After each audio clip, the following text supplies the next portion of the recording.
Good afternoon, everybody. Thanks so much, Ewan. Steve, that was awesome, and I can see why you are a champion. You are a champion, literally, and the Indigenous champion within the Department of Defence. We thank you so much for your support. Your story was just from the heart and really goes to show what can be done. When you actually listen to people, when you engage with Aboriginal people, when you are passionate about something, and it's really interesting and really nice to hear your story. Telling stories is a big part of Aboriginal people and our culture. I'm obviously an Aboriginal man. I'm the Indigenous Engagement Specialist within ASPI. I'm very honoured. I feel very privileged to be here. I thank you, Peter. I thank you, Steve. John Coyne up the back there. Louisa, you're awesome. I even see Alison here. Alison Howe. It's because of you that I'm here.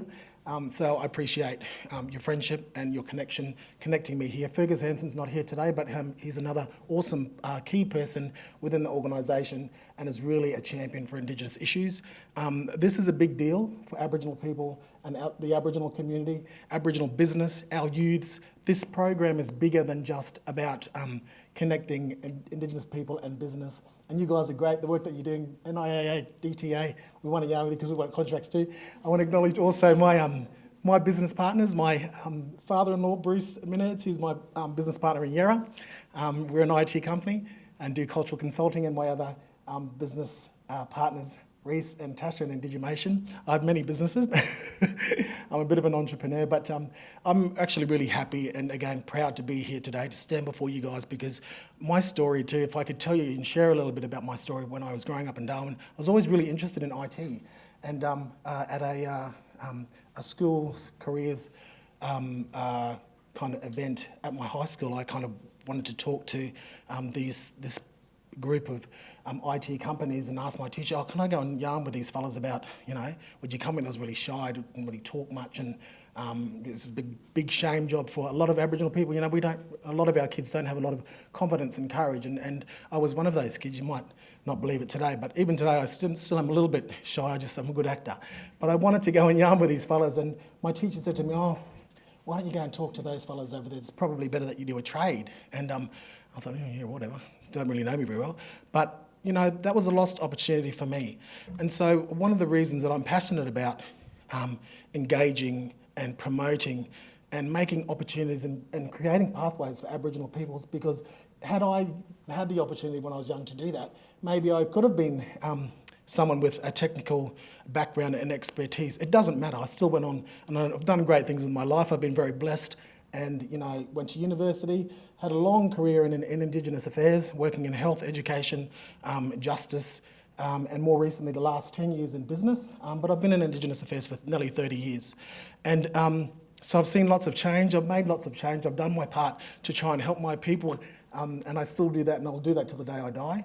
I come from a family that's very strong in their Christian belief and very strong in culture, and I saw my mother go from being a cleaner to go to raising us as kids, doing all the things that mothers do, helping her family and her extended family and her mother, who was in a mental institution for most of her life, and go study part-time to become a teacher, and ended up working and had a great career as an academic at university, in the university setting. And I really saw how powerful education is and how key that is to changing the socio-economic status of people's lives, and I really want to kind of emphasise that education is a key. It is what underpins the development of our people, and so that's a little bit about my story. And part of the project again is about creating these opportunities for blackfellas to connect with industry and government and Department of Defence to secure contracts. It makes a difference to our people, to our communities, to our families in a real way, real and true way.